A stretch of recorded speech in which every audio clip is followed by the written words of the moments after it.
BJP. Nattika മണ്ഡലം കമ്മിറ്റിയുടെ നേതൃത്വത്തിൽ രാഷ്ട്ര സ്വാഭിമാൻ പദയാത്ര നടത്തി. നാട്ടിക മണ്ഡലം പ്രസിഡന്റ് റിനി കൃഷ്ണപ്രസാദ് പദയാത്രയ്ക്ക് നേതൃത്വം നൽകി. തൃപ്പയാർ കിഴക്കേ നടയിൽ നിന്നും ആരംഭിച്ച പദയാത്ര ബി.ജെ.പി. സംസ്ഥാന വക്താവ് ബി. ഗോപാലകൃഷ്ണൻ ഫ്ളാഗ് ഓഫ് ചെയ്തു.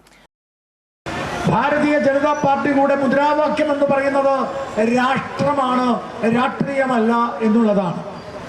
നാളെ ചോദിക്കുകയാണ് ഇവിടെയുള്ള ബി.ജെ.പിക്കാരോട്, നിങ്ങൾ രാഷ്ട്രീയത്തിനാണോ പ്രാധാന്യം അതോ നിങ്ങളുടെ രാജ്യത്തിനാണോ പ്രാധാന്യം എന്ന് ചോദിച്ചാൽ എനിക്കുറപ്പാണ് ഒരേ ഒരു രാഷ്ട്രീയ പാർട്ടിയുടെ പ്രവർത്തകര്, ഇന്ത്യയിൽ നിന്ന് പ്രവർത്തിക്കുന്ന ഒരേ ഒരു രാഷ്ട്രീയ പാർട്ടിയുടെ പ്രവർത്തകർ പറയും ഞങ്ങൾക്ക് രാഷ്ട്രീയമല്ല രാജ്യമാണ് വലുത് എന്ന് പറയുന്നത് ഭാരതീയ ജനതാ പാർട്ടി മാത്രമാണ്.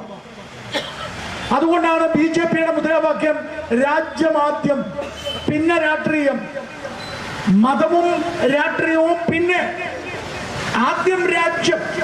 രാജ്യത്തിനപ്പുറം ഭാരതീയ ജനതാ പാർട്ടിക്ക് ഒന്നുമില്ല. നമ്മുടെ മുദ്രാവാക്യം എന്താ? ഭാരതീയ ജനതാ പാർട്ടിയുടെ മുദ്രാവാക്യം എന്ന് പറയുന്നത് നരേന്ദ്രമോദി സിന്ദാബാദ് എന്നല്ല. നരേന്ദ്രമോദി സിന്ദാബാദ് എന്ന് ബി.ജെ.പിക്കാർ വിളിക്കില്ല, വിളിക്കേണ്ട കാര്യമില്ല. ഭാരതീയ ജനതാ പാർട്ടിക്ക് ഒരേ ഒരു മുദ്രാവാക്യമേ ഉള്ളൂ. ആ മുദ്രാവാക്യം ബോലോ ഭാരത മാതാ കീ ജയ് എന്ന് പറയുന്ന, ബോലോ ഭാരത മാതാ കീ ജയ് എന്ന് പറയുന്ന മുദ്രാവാക്യമാണ്. ദേശസ്നേഹവും ദേശീയ ഐക്യവും ഉയർത്തിക്കൊണ്ട് നടന്ന യാത്രയിൽ നിരവധി പ്രവർത്തകർ പങ്കെടുത്തു. ഭാരവാഹികളായ ഹരീഷ്, സി മുകുന്ദൻ, സജിനി മുരളി, ഷൈൻ നെടിയിരിപ്പിൽ, നിഷ പ്രവീൺ, ഗോകുൽ കരിപ്പിള്ളി, രശ്മി ഷിജോ, മോഹനൻ, കാർത്തികേയൻ, ഷൈജു, കൃഷ്ണനുണ്ണി, സുഗതൻ, സിദ്ധൻ, പ്രസാദ് എന്നിവർ നേതൃത്വം നൽകി.